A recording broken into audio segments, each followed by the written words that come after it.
Hi everyone. ముఖ్యంగా మన ladies ఆడవాళ్ళు రొమ్ములో నొప్పి వచ్చినా ఏదైనా గడ్డలాగా కనిపించినా పక్కన వాళ్ళకి చుట్టాలకు చెప్తుంటారు. చెప్పేసి వాళ్ళు క్యాన్సర్ అని వాళ్ళే డిసైడ్ చేసేస్తారు.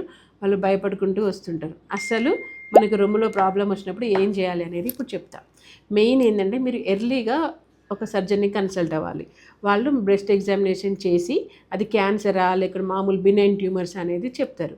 ఇంకోటి ఏంటంటే స్క్రీనింగ్ టెస్ట్ ఉంటుంది. సో దానివల్ల మనకి ఎర్లీ డిటెక్షన్ అయిపోతుంది. దాంతోపాటు మీరు ఏం చేయాలంటే డేట్ వచ్చిన రోజు నుంచి 10th డే రోజు సెల్ఫ్ బ్రెస్ట్ ఎగ్జామినేషన్ ఉంటుంది.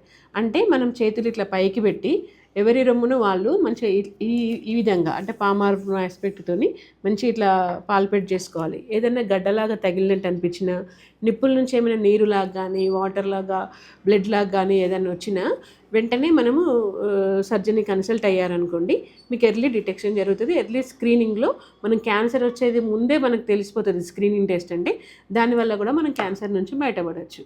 నేను మీ doctor Kalavathi, general laparoscopic surgeon and proctologist, Narayana hospital, Mancherial. Thank you.